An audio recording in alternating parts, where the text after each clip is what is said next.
இந்தியாவில் பலவிதமான மருத்துவ முறைகள் இருக்குது. அதில் ஒன்று தான் அக்குபஞ்சர். நம்ம கூட டாக்டர் லூடர் சேட் இருக்காரு. அக்குபஞ்சர் மருத்துவ முறையில் நம்ம எப்படி நோய்களை சரி செய்யலான்னு கேட்டு தெரிஞ்சுக்கலாம் வாங்க. வணக்கம். அக்குபஞ்சர்னா என்ன சார்? இந்த மருத்துவ முறையில் எல்லா நோய்களையுமே குணப்படுத்த முடியுமா? அக்குபஞ்சருங்கிறது என்னதுன்னா, நம்ம உடம்புல நிறையா சக்தி ஓட்ட பாதைகள் இருக்குது. அந்த சக்தி ஓட்ட பாதைகளில் உள்ள பஞ்சபூத சக்திகளை தூண்டுவதன் மூலமாக எல்லா வியாதிகளையும் நம்ம குணப்படுத்த முடியும். இந்த உலகமே பார்த்திங்கன்னா பஞ்சபூதத்தினால் ஆனது தான். எங்கே அந்த சக்தி தேங்கி நிற்குதோ அந்த சேனலில் ப்ராப்ளம் இருக்கும். அந்த சக்தியை நம்ம தூண்டி விடுறது மூலம் அந்த சக்தி ஓட்ட பாதையை நம்ம சரி செய்கிறோம். அப்படி சரி செய்வதன் மூலமாக நம்ம எல்லா வியாதிகளையும் நம்ம குணப்படுத்த முடியும். அக்குபஞ்சர் மருத்துவ முறைக்கும் மற்ற மருத்துவ முறைக்கும் உள்ள வேறுபாடுகள் என்ன சார்? அக்குபஞ்சர் மருத்துவ முறையில் நம்மளுக்கு மருந்துகள் எதுவுமே கிடையாது. சர்ஜரி அந்த மாதிரி எந்த ஒரு இன்வேஷன்ஸும் இல்லாமல் நம்ம அதை பண்ணுறோம். மற்ற மருத்துவத்தில் இந்த மாதிரி சில வியாதிகளுக்கு ஆப்ரேஷன்ஸ் பண்ண வேண்டிய சூழ்நிலை வருது. பட் பொதுவாக எல்லா வியாதிகளுக்கும் அவங்க மருந்து கொடுத்து தான் அதை க்யூர் பண்ணணும். அந்த மருந்துகள் ஒரு சிலருக்கு ஒவ்வாமை இருக்கலாம், இல்லை அந்த மருந்துகளில் ஒரு சைடு எஃபெக்ட் இருக்கலாம். அப்படி அந்த சைடு எஃபெக்ட் இருக்கும்போது அந்த மருந்து சாப்பிட்றதுனால அவங்களுக்கு வேறு பிரச்சனைகள் கூட உருவாகலாம். ஆனால் அக்குபஞ்சரில் 100% எந்த விதமான சைடு எஃபெக்ட்டும் இல்லை. அதே மாதிரி 100% எல்லா வியாதிகளையும் நம்ம குணப்படுத்த முடியும்.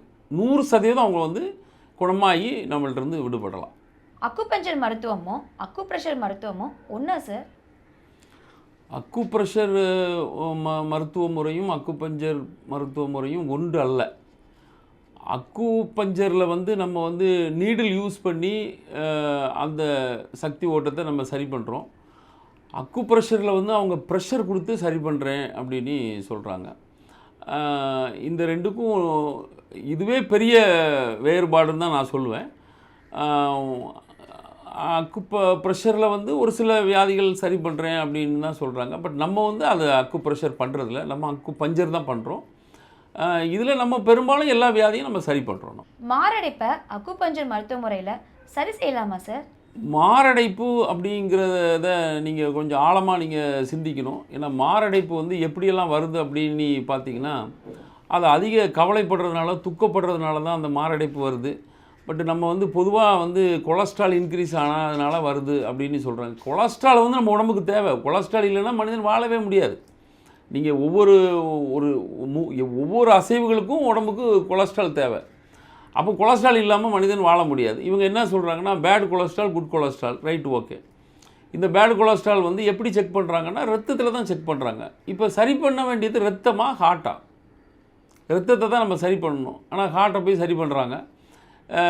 அக்குபஞ்சர் மருத்துவத்தில் நம்ம பார்த்திங்கன்னா மனசை அமைதிப்படுத்துறதுனால இவங்க இந்த மண்ணீரல், இந்த வயிறு, இந்த மாதிரி உறுப்புகள் முழுமையாக இயங்க ஆரம்பிக்குது. அந்த மாதிரி முழுமையாக இயங்க ஆரம்பிக்கும்பொழுது இந்த மாரடைப்புங்கிறதும் அதுவாகவே தானாகவே இல்லாமல் போயிடுது. இந்த பேடு கொலஸ்ட்ராலுங்கிறத ரத்தத்தை சுத்திகரிக்கிறது மூலமாக நம்ம பேடு கொலஸ்ட்ராலை பாடியிலேருந்து நம்ம கம்ப்ளீட்டாக நீக்கலாம். மாரடைப்பை 100% அக்குபஞ்சர் மூலமாக ஒரு குறுகிய காலத்தில் சரி பண்ணி முடிக்கலாம். மாரடைப்பு வரத்துக்கு காரணம் என்ன சார்? அதை நம்ம உடனே கண்டுபிடிச்சி சரி செய்ய முடியுமா? மாரடைப்புக்கான காரணங்கள் நான் ஏற்கனவே சொன்ன மாதிரி அது துக்கம், கவலை படுறதுனால தான் வருது. அந்த கொலஸ்ட்ராலுங்கிறதுனால எல்லாம் வரல. இது இந்த மாதிரி வரலைன்னு சொல்லிட்டு பல டாக்டர் இன்றைக்கி சொல்லியிருக்கிறாங்க. அதுக்கான ப்ரூஃப் எல்லாம் கொடுத்துருக்குறாங்க. இப்போ பழைய காலத்துலலாம் சொல்லுவாங்க, இந்த ஒரு சில பேஷண்ட்டுக்கு இவர்கிட்ட நீங்கள் கெட்ட செய்திகளை அதிகமாக சொல்லாதீங்க, அவருக்கு மாரடைப்பு வந்துடும் அப்படியெல்லாம் சொல்லியிருக்கிறாங்க. அந்த செய்திகளை அவங்களுக்கு சொல்லும் பொழுது மனது லெவலில் அவங்க பாதிக்கப்படுறாங்க. அந்த மாதிரி பாதிக்கப்படும் போது ஒரு ஆழ்ந்த கவலை ஏற்படுது. அந்த கவலையினால் மாரடைப்பு ஏற்படுது. இதான் மேஜரான காரணம். இப்போ இவருக்கு சரி செய்ய வேண்டியது அவருடைய மனசை தான். அப்படி மனசை சரி பண்ணும் பொழுது நம்ம மற்ற உறுப்புகள் நல்ல நிலையில் இயங்க ஆரம்பிக்குது. அதனால் மாரடைப்பை வராமல் நம்ம தடுக்கலாம். மாரடைப்பு வராமல் இருக்க என்ன செய்யலாம் சார்? கவலைப்படாமல் இருக்கணும். ஆனால் கவலைப்படாமல் இருக்கணும்னா நீங்கள் கேட்பீங்களா? கேட்க மாட்டீங்க. ஸோ கவலைப்படாமல் இருக்க வேண்டிய சூழ்நிலைகளை நம்ம உருவாக்கணும். ஏன்னா எந்த ஒரு சூழ்நிலையாக இருந்தாலும் அது நாம் உருவாக்குறது தான். இப்போ சந்தோஷமாக இருக்கேன் அப்படி சொல்கிறீங்க, அந்த சூழ்நிலை யார் உங்களுக்கு கொண்டு வந்தது? நீங்கள் உருவாக்குனது தானே. அதே மாதிரி கவலையான சூழ்நிலைகளும் நீங்கள் உருவாக்குறது தான் வாழ்க்கையில். அந்த மாதிரி நீங்கள் சூழ்நிலையை நீங்கள் தான் மாற்றிக்கணும். அப்படி ஒவ்வொருத்தரும் மாற்றிக்கிட்டு அந்த மாரடைப்புலேருந்து நீங்கள் மாரடைப்பு வராமலே நம்ம தடுத்துக்கலாம். அக்குபஞ்சர் மருத்துவ முறையில் மாரடைப்பை எப்படி சரி செய்யலாம் சார்? அக்குபஞ்சர் முறையில் வந்து நம்ம எப்படி மாரடைப்பை நம்ம தடுக்கிறோம் அப்படின்னா, முதல்ல வந்து அக்குபஞ்சர் மருத்துவத்தில் மனசை அமைதிப்படுத்துறதுக்கான புள்ளிகளை நம்ம வந்து தூண்டி விடும்போது மனசு அமைதியாகுது. அந்த மனசு அமைதியான அப்புறம் நம்ம வந்து அது சம்மந்தப்பட்ட ஆர்கன், ஈவன் ஹார்ட்டு கூட அந்த நேரங்களில் அமைதி இல்லாத ஒரு சூழ்நிலையில் இருக்கும். அந்த ஹார்ட்டை நம்ம வந்து அதுக்கான புள்ளிகளை தூண்டுவதன் மூலமாக ஹார்ட் அமைதி பெறும். அதுக்கப்புறம் மண்ணீரல், வயிறு இதெல்லாம் நம்ம அமைதிப்படுத்தலாம். இப்போது பொதுவாக அந்த ஹார்ட் அட்டாக் அப்படிங்கிறது வந்து எடுத்துக்கிட்டிங்கன்னா அது வந்து கிட்னி சம்மந்தப்பட்டது கூட இருக்கும். அப்போ கிட்னியை நம்ம சரி பண்ணுறது மூலமாக இந்த ஹார்ட் அட்டாக்கை நம்ம வந்து ஒரு ஈஸியாக நம்ம சரி பண்ணி முடிக்கலாம். சார், சில பேர் வந்து வலி நிவாரணிகள் அப்புறமா மாத்திரைகள்லாம் யூஸ் பண்ணுறாங்க. இதனால் கூட மாரடைப்பு வர வாய்ப்பு இருக்கா? இப்போ மாத்திரைகளை நம்ம அதிகமாக சாப்பிடும் பொழுது நம்மளுக்கு வந்து கிட்னி வந்து ப்ராப்ளம் பண்ணும் அப்படிங்கிறத பரவாயில்ல, எல்லாருக்கும் அது தெரியும். ஏன்னா வந்து உடம்புல இருக்கிற கழிவுகளை வந்து வேகமாக வெளியேற்றி கொண்டு இருக்க ஒரே உறுப்பு வந்து கிட்னி தான். ரத்தத்தில் ஓடிக்கிட்டு இருக்க எல்லா அசுத்தத்தையும் இமிடியேட்டாக வந்து கிளியர் பண்ணக்கூடிய சக்தி இந்த கிட்னிக்கு தான் இருக்குது. ஸோ அப்போ நம்ம வந்து மாத்திரைகளை சாப்பிடும்போது அது ரத்தத்தோட கலக்குது. அந்த ரத்தத்தில் அந்த மாத்திரையுடைய கெமிக்கல்ஸ் இருக்கிறதுனால அது கிட்னிக்கு அதிக வேலை கொடுத்து அதை நம்ம வெளியேற்றுறோம். அந்த மாதிரி செய்யும்போது கிட்னி அதிக வேலை செய்கிறதுனால அது ஒரு காலகட்டங்களில் ப்ராப்ளம் ஆகிடுது. ஹார்ட் அட்டாக்கு கூட அது கிட்னி தான் காரணம். உடம்புல இருக்கிற எல்லா வலிகளுக்கும் காரணம் வந்து கிட்னி தான். இதய கோளாறுகளுக்கு அறுவை சிகிச்சை மருத்துவம் மட்டும்தான் தீர்வாகுமா சார்? இதய கோளாறு இப்போ நம்ம எந்த ஒரு கோளாறுக்குமே வந்து அறுவை சிகிச்சை வந்து முழுமையாக பலனளிக்கான்னு தெரியல. இதய கோளாறுங்கிறத இவங்க இதயத்தை ஒன்றும் பண்ண முடியல, அதனால் இப்போ அந்த சர்ஜரி அந்த மாதிரி கொஞ்சம் பண்ணிக்கிறாங்க. அறுவை சிகிச்சை மூலமாக மட்டும் அதை சரி பண்ண முடியாது. ஏன்னா இதயத்தை வந்து அவங்க எந்த அறுவை சிகிச்சை பண்ணுவாங்க? இதயத்துக்கு போகிற வால்வுகளை தான் இந்த நம்ம தமனிகள் அந்த இரத்தோட்ட பாதைகளை தான் கொஞ்சம் சரி பண்ணுறதுக்கு அவங்க முயற்சி பண்ணுறாங்க. அதை சரி பண்ணுறதுனால கொஞ்சம் அவங்களுக்கு சரியாகிற மாதிரி தோணுது. பட் அந்த இதுக்கு நம்மளுக்கு சம்மந்தம் இல்லை. ஏன்னா வந்து ஒவ்வொரு ஆர்கனுக்கும் ஒவ்வொரு வேலைகள் இருக்குது. அந்தந்த ஆர்கன் அந்தந்த வேலைகளை செஞ்சதுன்னா அந்த மாரடைப்புங்கிற சப்ஜெக்டை வந்து நம்ம பேச வேண்டிய அவசியமே கிடையாது. ஸோ நம்ம வந்து அது சம்மந்தப்பட்ட ஆர்கனை தான் நம்ம சரி பண்ணணும், இதயத்தை சரி பண்ணணும்னு அவசியமே கிடையாது. இதய கோளாறுகளுக்கு ஸ்டென்ட் மருத்துவ முறை ஒரு ஆரோக்கியமான சிகிச்சை முறையா சார்? இப்போ இந்த உடம்பு வந்து எப்போவுமே இயற்கையாகவே நம்ம உடம்புக்குள்ளே ஒரு பொருள் உள்ளே போயிடுச்சுன்னா அந்த உடம்பு வந்து இயற்கையாகவே நம்ம அதை வெளியேற்றக்கூடிய சிஸ்டம் அதுக்கு வேலை செய்ய ஆரம்பிச்சிடும். இப்போ ஒரு எக்ஸாம்பிள், நம்ம சோறு சாப்பிட்டா கூட அந்த சோறை வெளியேற்றுற ப்ராசஸ் பண்ணுதா இல்லையா? 100% வந்து நீங்கள் சாப்பிட்ட உடனே இந்த மொத்த உறுப்புகளுமே வந்து இந்த சாப்பாடு வெளியேற்றுற ப்ராசஸுக்கு தான் வரும். அதனால தான் நீங்கள் ஃபீவர் வரும்போது நீங்கள் சாப்பிடக்கூடாது அப்படின்னு சொல்கிறாங்க. அப்போது நீங்கள் வந்து சாப்பிடும் பொழுது வெளியேருந்து ஒரு பொருள் உள்ள பாடிக்குள்ளே வரும் பொழுது நம்ம வந்து சிஸ்டமே வந்து அந்த வெளியேற்றக்கூடிய ப்ராசஸில் தான் இருக்கும். அப்போ என்ன பண்ணணுங்க? இப்போ வந்து இவங்க என்ன பண்ணுவாங்கன்னா, அந்த பொருளை வெளியேற்றாமல் இருக்கிறதுக்கு நம்மளோட இம்யூன் சிஸ்டம் வந்து அதிகமாக வேலை செய்யக்கூடாது. அப்போ இம்யூன் சிஸ்டத்தை சப்ரஸ் பண்ணுறதுக்கு ஒரு மெடிசின் கொடுப்பாங்க. அந்த இம்யூன் சிஸ்டம் ட்ரிகர் ஆகாமலே இருக்கும்.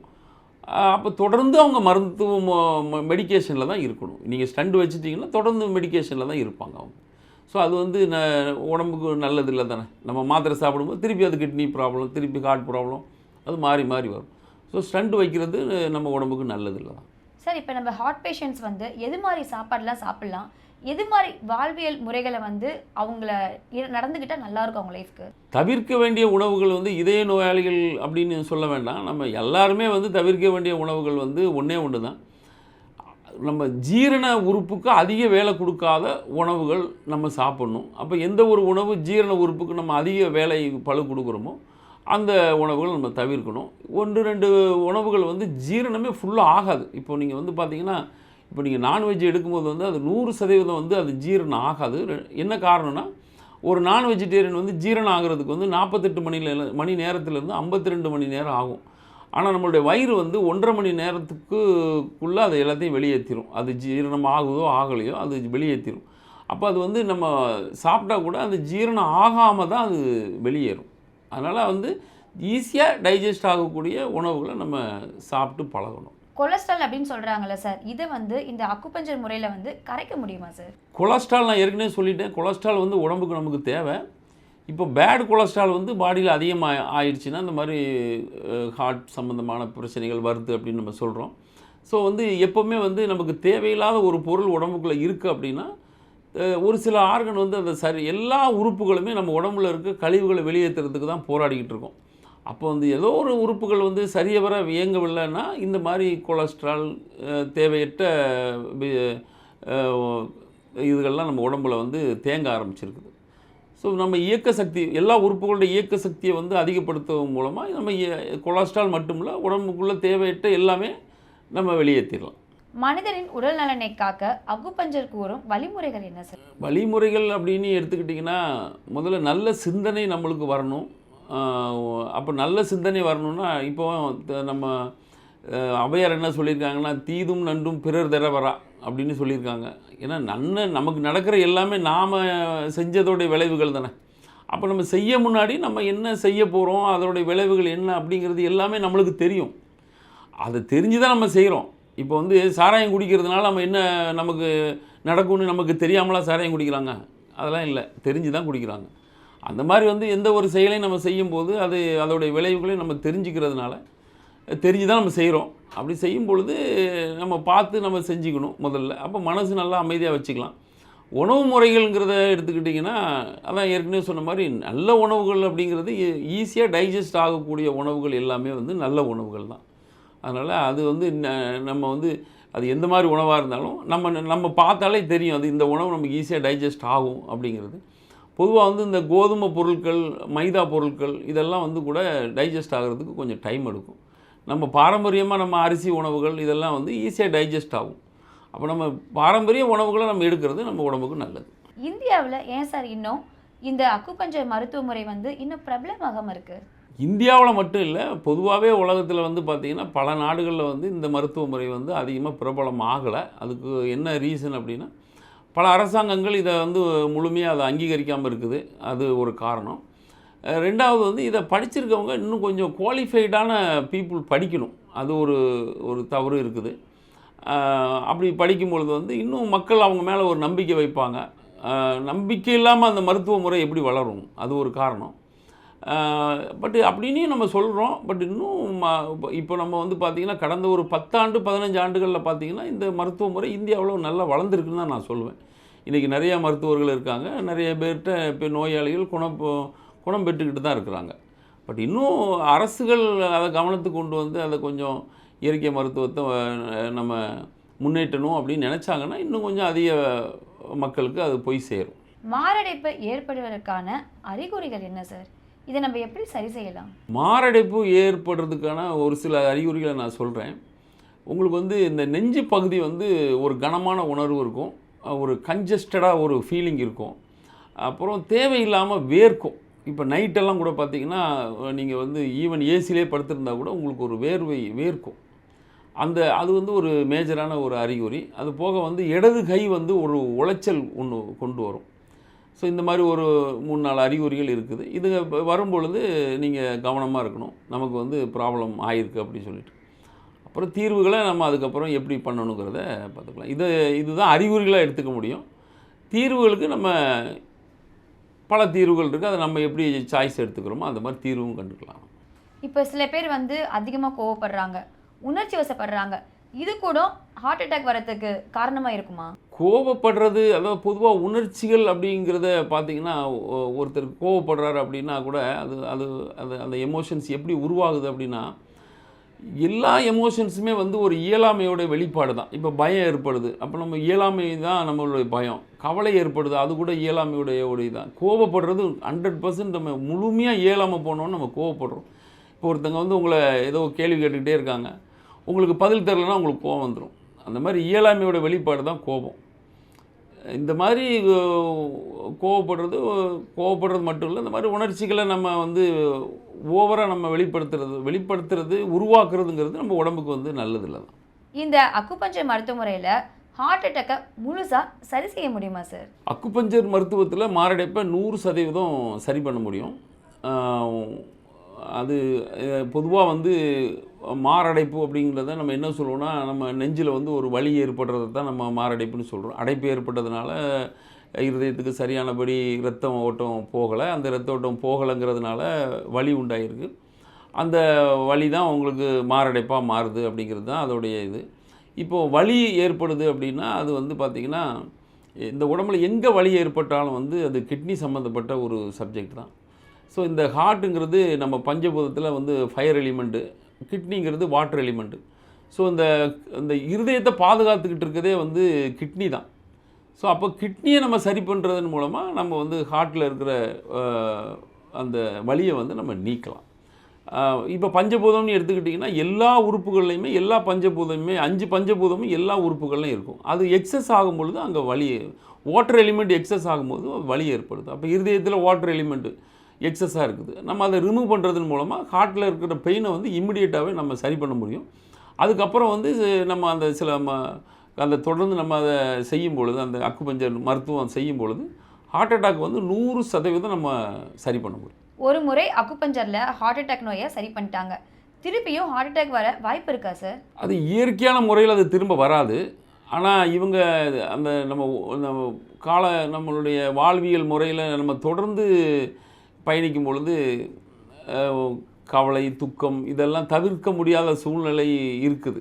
அந்த மாதிரி ஒரு துக்கம், கவலைகளெல்லாம் நம்ம தொடர்ந்து திரும்பவும் நம்ம பட்டோம்னா திரும்பியும் அந்த மாரடைப்பு வர்றதுக்கு வாய்ப்புகள் இருக்குது. சார், இப்போ சில பேரால் டாக்டரை போய் பார்க்க முடியாது, கன்சல்ட் பண்ண முடியாது.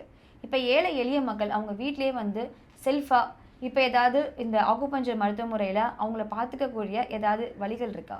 இப்போது பார்த்திங்கன்னா, இந்த வியாதியை பொறுத்த வரைக்கும் ஏழை பணக்காரன் அப்படியெல்லாம் ஒன்றும் இல்லை, எல்லாருக்கும் ஒரே மாதிரி வர்றது தான். இப்போது ஏழைகளுக்கு இந்த பிரச்சனைகள் வரும்பொழுது இப்போ அலோபதி மருத்துவ முறைகளுக்கு அவங்க போகும்போது வந்து கொஞ்சம் எக்ஸ்பென்சிவான சப்ஜெக்ட் தான். இப்போ பைபாஸ் பண்ணணும் அப்படின்னா இன்றைக்கி வந்து 5 lakhsலேருந்து 8 lakhs 10 lakhs வரை சார்ஜ் பண்ணுறாங்க மருத்துவமனைகளில். ஸோ ஏழைகளுக்கு அந்த அளவுக்கு அஃபோர்டபிலிட்டி இல்லாமல் கூட இருக்கும். ஸோ அந்த மாதிரி மக்களுக்கு வந்து இப்போது நம்ம வந்து ஃப்ரீயாக வந்து கிளாஸஸ்லாம் கண்டக்ட் பண்ணுறோம்.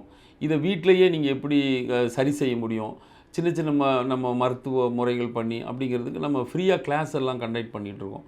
ஸோ அவங்க அந்த கிளாஸில் வந்து இதை படிச்சுக்கலாம். இது நம்ம ஆன்லைனில் நம்ம சொன்னாலும் அவங்களுக்கு இப்போ சரிவர புரியாமல் இருக்கும். அதனால் வந்து நம்ம இல்லைன்னா நம்மக்கிட்ட ஃபோனில் பேசி கூட நமக்கு வந்து ஃப்ரீயாக கன்சல்டேஷன் கொடுத்துட்ருக்கோம். அதன் மூலமாக அவங்க என்ன பண்ணால் அந்த மாரடைப்பை நம்ம தவிர்க்க முடியும், இல்லை மாரடைப்பு வந்துருச்சு அதுலேருந்து நம்ம எப்படி இம்மிடியேட்டாக ரிலீவ் ஆக முடியும் அப்படிங்கிறதெல்லாம் நம்ம வந்து அவங்களுக்கு ஃப்ரீயாகவே நம்ம சொல்லி கொடுத்துட்றோம். இதை படிச்சுட்டு போகிறவங்க வீட்டில் மாரடைப்பு வந்தாங்கன்னா அதிலிருந்து அவங்க தப்பிக்கிறதுக்கு வழிகள் 100% இருக்குது. ஒரு அக்குபஞ்சர் மருத்துவராக இது மாதிரி ஹார்ட் அட்டாக் வராமல் இருக்க நம்மளோட மக்களுக்கு நீங்கள் கூறும் அறிவுரை என்ன சார்? இயற்கையாக நம்ம செய்ய வேண்டிய சில வேலைகளை நம்ம சரிவர செஞ்சிட்டோன்னா இந்த மாரடைப்புலேருந்து ஈஸியாக நம்ம தப்பிச்சிடலாம். அது போக நம்ம இந்த மாதிரி ப்ராசஸ்டு ஃபுட்டு சாப்பிட்றத தவிர்க்கலாம். மனசை அமைதியாக வச்சுக்கிறதுக்கு நீங்கள் முயற்சி பண்ணிக்கிட்டு இருக்கலாம். நல்ல உணவுகளை நீங்கள் சாப்பிடணும். மற்றபடி மாரடைப்பு வர்றதுக்கும் அது ஒரு வியாதி இல்லைன்னு நாங்கள் சொல்லுவோம். நீங்கள் அது வந்துருச்சுன்னா நம்ம மனசையும் நம்மளுடைய உணவுகளையும் மாற்றி அமைச்சிட்டிங்கன்னா அது உங்களுக்கு சரியாயிடும். இதுவரைக்கும் அக்குபஞ்சர் மருத்துவத்துறையில் எது மாதிரி மருத்துவ முறைகளாக இருக்குது அப்படின்னு சொல்லி நம்ம கேட்டு தெரிஞ்சுக்கிட்டோம். இது மாதிரி பல விஷயங்களை அடுத்த எபிசோட்லேயும் தெரிஞ்சுக்கலாம். நன்றி, வணக்கம்.